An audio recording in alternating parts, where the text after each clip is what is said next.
Well, last week Jerry and I took a much needed wee break and travelled the length of the country, right down to Cork, stopping off in Dublin on the way. The road is motorway the whole way from Belfast now, so you can cover the length of Ireland in just a few hours, with a few toll plazas on the way.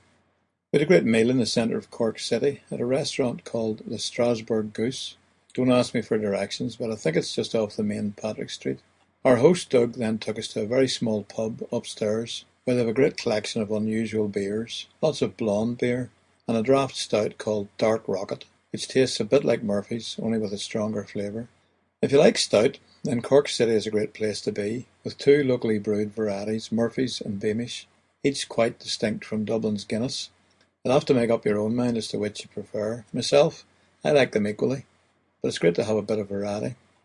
We'd wanted to see West Cork, but we were staying just outside a wee place called Ladies' Bridge in East Cork, which is a lovely thatched pub in the middle of it. The coast is not far from there, so we took a trip the first day from Ballycotton Harbour with its islands and lighthouse, right around the coast to Whitegate, facing Cove and Cork Harbour, where we managed to see the QE2 liner heading out of the harbour on its way to New York. East Cork is very reminiscent of Cornwall, another beautiful coastal area which we visited briefly a few years ago. The shore is mostly cliffs from Ballycotton on, with small lanes, boreens, leading down to isolated beaches between headlands. Each of these little beaches is different in character, but exploring them means driving down to the beach then back up again, to continue along a level country road lined with barley fields above the cliffs. To get from east to West Cork, you have to rejoin the main road to Cork City, bypassing Cove, which is another beautiful town built on an island in Cork Harbour.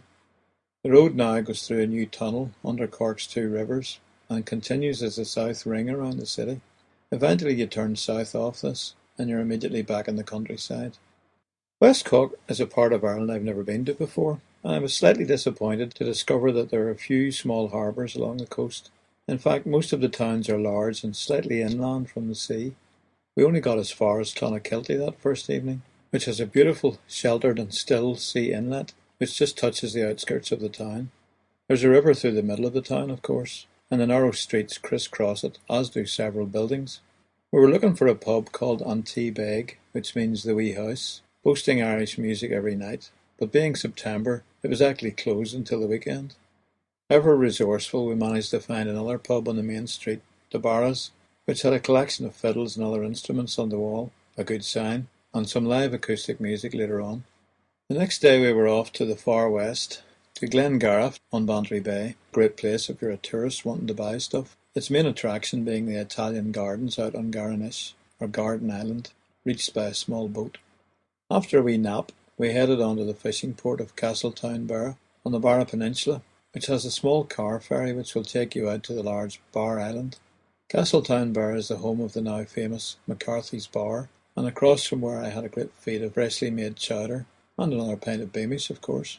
By now, struggling to keep awake, we negotiated the mountain road to the other side of the peninsula, joining the ring of Barra again. Suddenly you find yourself in County Kerry, with Kenmare Bay on your left. Eventually we crossed the bridge, into Kenmare itself, and back to the city. We were just on time to meet our friends there, and up to Henchy's pub at Dillon's Cross, to hear a man called Ricky Lynch, a bit of early Beatles, Bob Dylan, and when we managed to persuade him, his own material, which was great, very Dylan-esque, and I hope to play one of his songs as soon as I get the CD. Our friends were off to Israel on Friday, so we were off to County Clare via the old main road to Limerick, and then the very impressive new Shannon Tunnel, motorway now the whole way to just outside our destination for the night, Newmarket and Fergus. Our friends there live in Tim's great-grandfather's house, which used to be a grocer's shop with an old iron safe built into the wall. Up on Saturday morning just in time to see Ireland finish knocking the stuffing out of Australia in the Rugby World Cup. They say a change is as good as a rest, so on that basis we had a very restful week.